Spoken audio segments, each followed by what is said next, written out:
So guys आज हम सीखेंगे पैंट में प्लाजो में इलास्टिक डालने का बेहद आसान तरीका। क्या आपसे भी इलास्टिक पलट जाता है? नेफा फोल्ड करने में झोल आता है? इलास्टिक डालने का तरीका नहीं पता है, कितना डालें कैसे डालें? बैक आसन तिरछा कट होता है तो उसको हम कैसे फोल्ड करें ताकि झोल भी ना आए? क्योंकि ये बहुत सारे कमेंट इकट्ठे हो गए थे तो मैंने सोचा एक डिटेल वीडियो बनाते हैं और आपको इलास्टिक डालना सिखाते हैं। ना झोल आएगा नेफे में, ना ही इलास्टिक फ़ोल्ड होगा, ना ही इलास्टिक पलटेगा। और इलास्टिक हिप के अकॉर्डिंग कितना डालना है, कैसे डालना है, पीछे जो नेफ़ा है जो तिरछा कट होता है उसे कैसे फ़ोल्ड करें, इसी पैंट में हम इलास्टिक डालना सीखेंगे। तो यहाँ पे आप देखेंगे ये पैंट फुल स्टिच हो चुका है, अस्तर वाला पैंट है, प्लस में इसमें म्यानी है और एक नई चीज़ इसमें ये स्लिट है। बहुत दिन से स्लिट वाला पैंट नहीं आ रहा था, अब ये आया है कि साइड में स्लिट चाहिए, वो भी बिल्कुल गुम, कहीं पे कोई सिलाई नहीं दिख रही है। इसे मैंने कैसे बनाया, अगर आपको चाहिए वीडियो तो कमेंट करना। फ़िलहाल हम सीखेंगे इलास्टिक। तो सबसे पहले मैं आपको बता दूं जितना हिप साइज़ है, फॉर एग्ज़ाम्पल जितने हिप साइज़ से आपने पैंट की कटिंग की है, ये मैंने कटिंग की है 40 हिप के अकॉर्डिंग, तो मैं 12 माइनस कर दूंगी, 28 निकल के आएगा, वो मेरा इलास्टिक का साइज़ होगा, फुल इलास्टिक का। अब दो कॉर्नर आपस में जब हम जोड़ते हैं तो हाफ हाफ इंच उसमें भी चला जाता है, तो हम टोटल इलास्टिक रखेंगे 29 इंच। ठीक है, इलास्टिक की चौड़ाई हम 1.25 इंच की लेने वाले हैं। चलिए स्टार्ट करते हैं। बेहद अच्छा और सीधा सरल तरीका, इस ट्रिक से आप लगाओगे ना तो यकीन मानो कोई आपको और वीडियो देखने की ज़रूरत नहीं पड़ेगी। चलिए स्टार्ट करते हैं। यहाँ पे आप देखेंगे बैक आसन हमारा तिरछा कटिंग हुआ है, तो यहीं पे तो आपको प्रॉब्लम आती है कैसे नेफा फोल्ड करें। तो ये ट्रिक मैं आपको बता रही हूँ बहुत ही आसान। सबसे पहले आपने 2.5-2.5 इंच पे निशान लगाना है पूरे राउंड पे। ठीक है, क्यों लगाना है? क्योंकि 2.5 इंच हमने कटिंग के समय लिया है। हम जब भी कटिंग करते हैं तो 2.5 इंच लेते हैं इलास्टिक का मार्जिन। ठीक है, क्योंकि हम इसी में इलास्टिक डालेंगे। ये तरीका बहुत आसान है और बहुत से लोग अलग से बेल्ट लगाते हैं, उसका तरीका बिल्कुल अलग रहेगा, डिफरेंट रहेगा। ये हमने इसी में मार्जिन लिया हुआ है, इसीलिए हम इसी में फ़ोल्ड करेंगे। अब बैक साइड पे भी ऐसे ही निशान लगाना है। कटिंग तिरछी है उस पे ध्यान नहीं देना, बस हमने 2.5-2.5 इंच पे निशान लगाना है। बेहद सीधा सरल तरीका मैं आपके साथ शेयर करूँगी, यकीन माने इस तरह से ज़रूर करके देखें।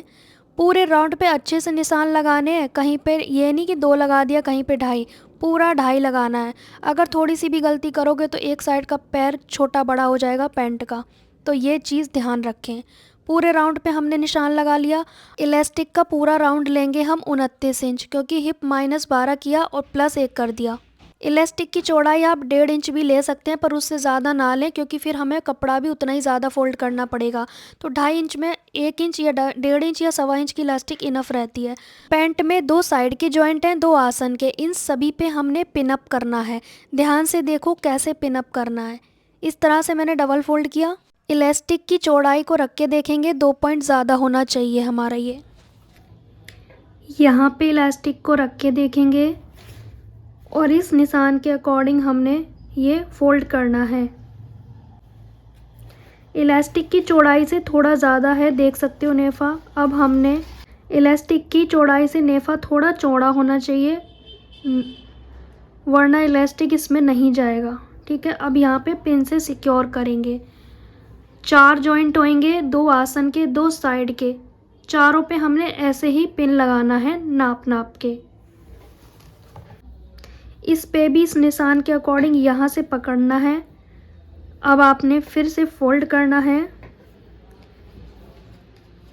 इलास्टिक रख के चेक करेंगे, यहाँ भी पिन लगा देंगे इस तरीके से। सेम 2 और जॉइंट है, वहाँ भी ऐसा ही करना है। डबल फोल्ड और इस तरह की सुई को टक कर देंगे। चारों जॉइंट पे हमने ऐसे ही करना है। ये हमारा पॉकेट आ गया, यहाँ भी सेम करेंगे। ठीक है, अब कोई झोल नहीं आएगा। इस निशान के अकॉर्डिंग हमने इस तरह से इसे फोल्ड करना है। मशीन पे देखते हैं कैसे। सिलाई किसी जॉइंट से स्टार्ट नहीं करेंगे। ये है बैक आसन, इससे थोड़ा 3 इंच पहले सिलाई शुरू करेंगे। इस निशान के अकॉर्डिंग फोल्ड करना है। अब यहाँ से यहाँ तक सिलाई लगाते जाएंगे।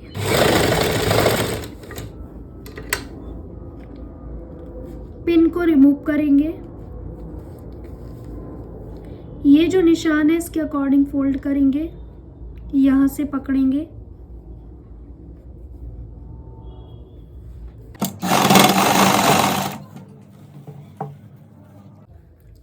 यहाँ पे इस निशान के अकॉर्डिंग स्लो प्रोसेस से सिलाई करेंगे,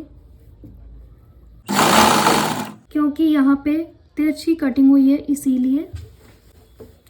अब ये निशान आ गया, यहाँ पे भी इस तरह से हल्का सा एडजस्ट करेंगे और इसकी चौड़ाई को उतना ही करेंगे जितना हमें ज़रूरत है।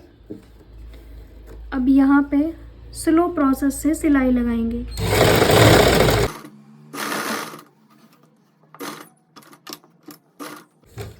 पिन को रिमूव करेंगे।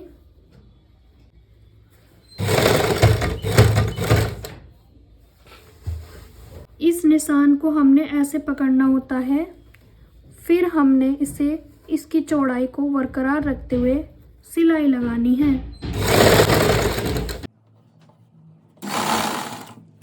इस निशान पे फोकस करना है, ठीक है।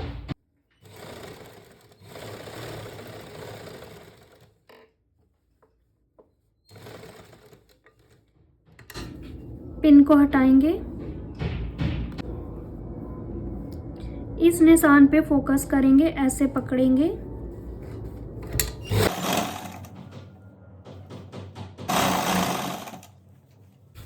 यहाँ ये पॉकेट हमारी इसके अंदर चली जाएगी।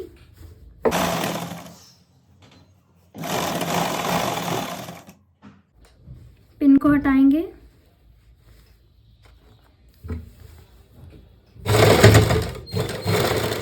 मैं धागा चेंज कर लूं क्योंकि धागा खत्म हो गया है।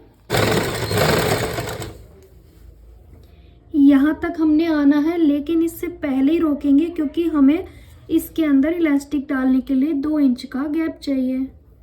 कोई झोल नहीं आया इस मेथड से। आप लोग कहते हो बैक में झोल आता है, तो इस तरह से नहीं आएगा। चारों जॉइंट आमने सामने आए हैं, कहीं पे कोई झोल नहीं आया है। कितनी फिनिशिंग से नेफा फोल्ड हुआ है, कहीं पे कोई झोल नहीं आया है और चारों जॉइंट आमने सामने आए हैं। इनका आमने सामने आना बहुत ज़रूरी है। एक पिन लेंगे और हम इलास्टिक लेंगे, इसकी सहायता से डालेंगे। काम में फिनिशिंग चाहिए ना, तो थोड़ा सा स्लो प्रोसेस से काम करें। अगर आप बिगनर हैं तो बहुत ज़्यादा जल्दबाजी दिखाने से क्या होता है ना, चीज़ें परफेक्ट नहीं बनती हैं। एक जिम्मेदारी और फॉर्मेलिटी में अंतर होता है। यहाँ से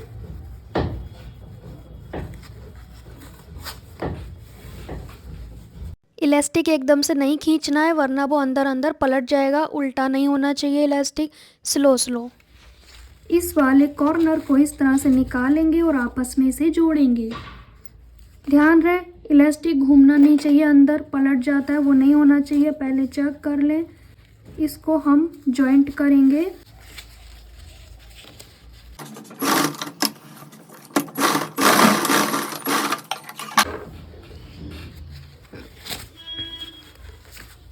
अब इस गैप को बंद करेंगे। कैसे, ध्यान से देखें। अब इसको कैसे सिलाई लगाएं। अब इलास्टिक को थोड़ा सा ऐसे करेंगे, ठीक है। अब इस पे सिलाई लगा दो। इलास्टिक के ऊपर सिलाई नहीं चलना चाहिए, वरना वो खींचेगा नहीं। हटाएंगे, इस तरह से खींचेंगे।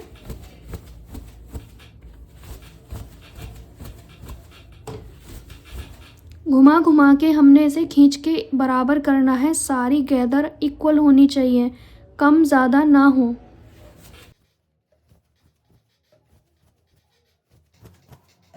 अब ये इलास्टिक पलट जाता है ना, जगह जगह पे झोल हो जाता है, उसका सॉल्यूशन है। अब आप ध्यान से देखें। बीच में सिलाई लगाएंगे, सुई को नीचे करेंगे, 1-2 टाँका लगा लेंगे। सुई को नीचे किया।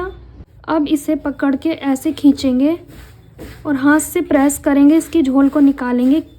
एक हाथ से मैंने खींचा हुआ है, झोल निकल गई। अब इस पे सिलाई लगाएंगे। अब इसे छोड़ देंगे। सेम प्रोसेस करेंगे, खींचेंगे, इस तरह से झोल निकालेंगे।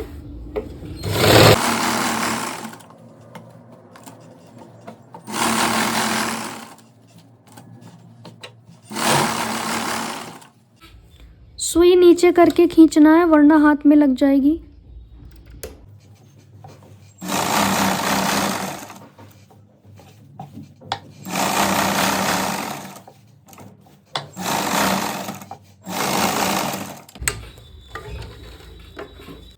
ध्यान से देखो कितनी फिनिशिंग से हमारा इलास्टिक अटैच हो गया। आप देख सकते हैं कहीं से कोई क्रीज नहीं है, कहीं झोल नहीं है, सिमिलर गैदर आई है पूरे राउंड पे। कितनी फिनिशिंग से हमारा इलास्टिक अटैच हो गया।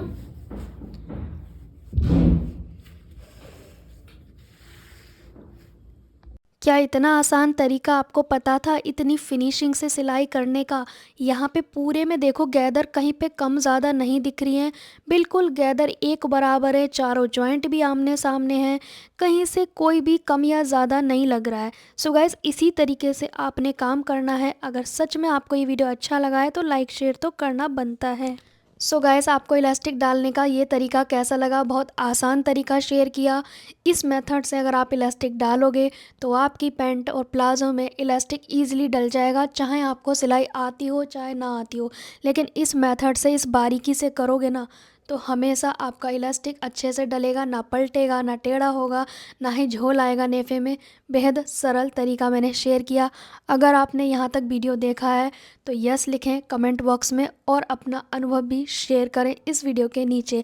और इसका फुल कटिंग स्टिचिंग चाहिए, म्यानी वाला अस्तर वाला पैंट और साइड में स्लिट है इसमें कई सारी चीज़ें आपको सीखने मिलेंगी। और ये प्योर जॉर्जेट टाइप का कपड़ा है, मतलब जॉर्जेट जैसा बिल्कुल पतला कपड़ा होता है ना, उसमें हमने अस्तर अटैच किया है। और ये बहुत आसान तरीके से मैं शेयर करूँगी अगर आप कमेंट करोगे तो। और अगर आपको विगनर के अकॉर्डिंग क्लासेस लेनी है तो मैं सेकंड चैनल पे डेली सिलाई की क्लास अपलोड करती हूँ, बिल्कुल विगनर्स के अकॉर्डिंग धीरे धीरे स्टेप बाय स्टेप मैं आपको सिखा रही हूँ। जो लोग भी इंटरेस्टेड हैं वो सेकंड चैनल पे देख सकते हैं, मैंने लिंक शेयर कर दिया है अपनी कम्युनिटी पोस्ट पर। तो जल्दी से जाइए क्लासेस देखें, डेली 1 बजे अपलोड होती है। सो गाइस मिलेंगे नेक्स्ट टाइम, तब तक के लिए बाय बाय।